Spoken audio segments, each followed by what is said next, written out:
अब रुख करते हैं बिहार का, जहां पर जातीय जनगणना की रिपोर्ट पर अब सियासत तेज है। सीएम नीतीश कुमार ने सर्वदलीय बैठक बुला ली है। नीतीश कुमार ने सभी 9 दलों को बैठक का न्योता दिया है।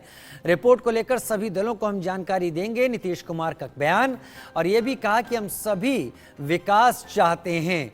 जातीय जनगणना के जरिए जो आंकड़े सामने आए हैं बिहार सरकार की तरफ से, वो सामने रखे गए और अब ये कहा गया कि अब हम सभी 9 दलों को निमंत्रण देकर उन्हें इस बारे में जानकारी देंगे।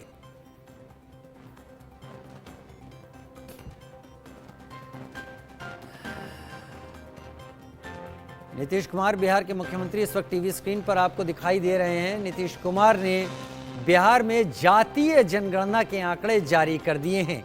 जाति आधारित ये जनगणना बिहार में की गई और इसके आधार पर बिहार में पिछड़ा वर्ग कितना है, अनुसूचित जाति कितनी है, मुस्लिम कितने हैं, सिख कितने हैं, बौद्ध कितने हैं, जैन कितने हैं, उच्च वर्ग कितना है, जिसको जो कथित उच्च वर्ग कहलाता है, सवर्ण जिसे कहा जाता है, वो कितने हैं। इस तरीके से सभी वर्गों की कितने लोग हैं जनगणना के हिसाब से, कुल बिहार की जनगणना 13 करोड़ है।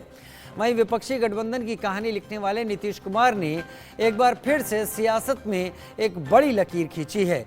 दरअसल बीजेपी महिला आरक्षण का श्रेय जोर शोर से ले रही है, तो नीतीश कुमार ने नहले पर दहला मारा और बिहार में जातिगत जनगणना की रिपोर्ट पेश कर दी। माहौल बदलने की कोशिश भी की। बिहार में लालू नीतीश की टीम इसे बड़े बदलाव के तौर पर सामने रख रही है, तो बीजेपी कह रही है कि बिहार में भ्रम फैलाने की कोशिश हो रही है। लेकिन पहले जातिगत जनगणना की रिपोर्ट पेश करने वाले विवेक कुमार सिंह को सुन लेते हैं।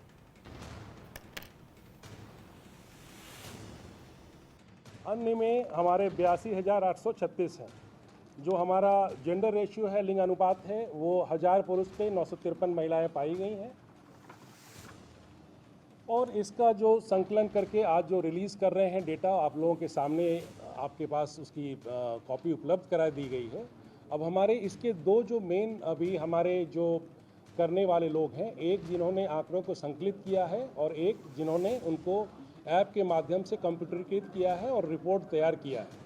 तो ये आप लोगों को जान के बहुत खुशी होगी कि इतना बड़ा एक्सरसाइज इतने कम समय में इतने गुणवत्तापूर्ण ढंग से किया गया है।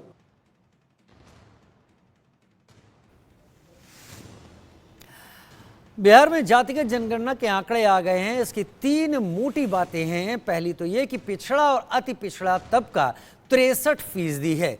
दूसरी ये बात कि अगड़ों की तादाद अब कम हो गई है और उनकी आबादी अब 15.5% रह गई है। तीसरी बात यह कि मुसलमानों की संख्या में इजाफा हुआ है और अब वो राज्य की कुल आबादी में 17% हो गए हैं। दलितों की आबादी कमोबेश उतनी ही है जितनी मानी जाती रही है, 19% से थोड़ा सा अधिक। सवाल यह है कि नीतीश कुमार इस जनगणना से क्या हासिल करना चाहते हैं। जिस मकसद से उन्होंने ये काम करवाया, क्या वो पूरा होगा? और इससे महत्वपूर्ण सवाल यह कि बिहार में जातियों की आबादी के ताज़ा आंकड़े राजनीति में क्या कुछ बना और बिगाड़ सकते हैं। सब कुछ का जो कराया गया, तो ये पूरा का पूरा करके जो भी रिजल्ट आया है, आप उसके बाद सबकी आर्थिक स्थिति का एक परिवार का भी ले लिया गया, तो करके भी सब कुछ उसको भी कर रहा है, सबको जानकारी भी दे देगा और कुल मिला करके कल प्रेजेंट करवा देंगे एक जगह। और इसमें किसी की मान लो कि उसका रिजर्वेशन बढ़ाने का संख्या बढ़े या कुछ और हो, के लिए भी आप देख रहे हैं अनुसूचित जाति जनजाति की संख्या बढ़ी है। माननीय नीतीश कुमार जी जो कहते हैं सो करते हैं।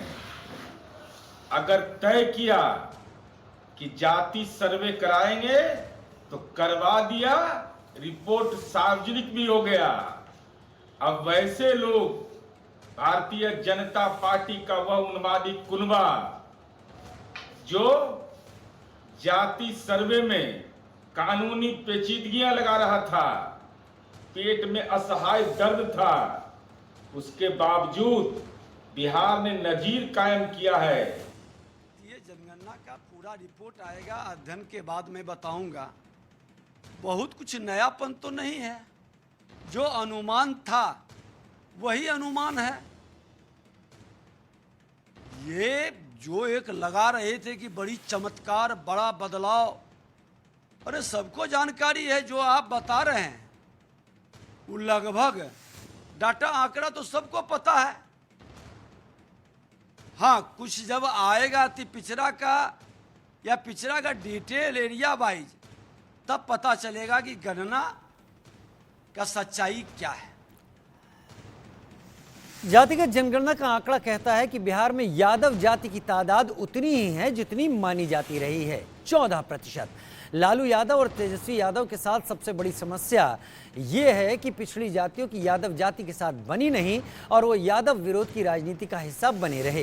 पहले नीतीश कुमार ने पिछड़ों को अपनों के साथ लामबंद किया और फिर बीजेपी ने भी। आज भी आरजेडी के साथ चुनौती यही होगी। प्रदेश की कुल आबादी में पिछड़ों और अति पिछड़ों का हिस्सा 63% है। अगर इसमें 14% यादव जाति को हटा दे तो 49% जो आबादी बसती है वो आरजेडी के साथ कैसे जुड़े, यही लालू प्रसाद यादव के लिए बड़ा प्रश्न होगा। फिर भी जातिगत सर्वे की रिपोर्ट के बाद तेजस्वी खुश दिख रहे हैं, वहीं बीजेपी सवाल कर रही है। हम लोगों का लड़ाई रहा है सामाजिक न्याय का, और जो दौर है आर्थिक न्याय का, जो कमज़ोर लोग हैं उनको मुख्य धारा में लाने का। तो सरकार की यही कोशिश होगी, यही प्लानिंग होगी कि जो साइंटिफिक जो डेटा मिला है उसी हिसाब से हम कल्याणकारी योजनाएं, जो लोग गरीब हैं, जो जातियां गरीब हैं, हालांकि गरीबी हर जातियों में है, तो उनके लिए जो है विशेष योजना जो है हम लोग बना करके लोगों को लाभ पहुंचाने का काम करें।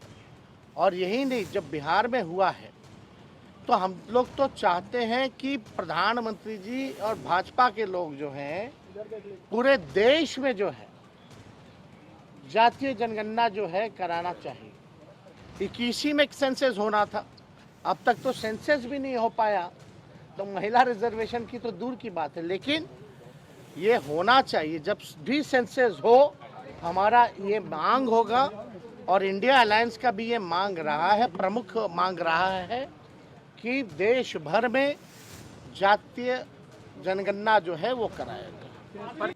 हम लोगों का लड़ाई जातीय जनगणना बिहार की जनता में, गरीबों में भ्रम फैलाने के सिवा कुछ नहीं है। इन्हें तो रिपोर्ट कार्ड देने चाहिए थी कि 33 साल 18 साल नीतीश बाबू और 15 साल लालू यादव, ये दोनों ने मिलकर राज किया और गरीबों को क्या उद्धार किया, कितने लोगों को नौकरी दी, कितने लोगों की हालत सुधरी, ये रिपोर्ट कार्ड होनी चाहिए थी। अब ये रिपोर्ट कार्ड जातीय जनगणना का देकर के लोगों में भ्रम के सिवा और कुछ नहीं।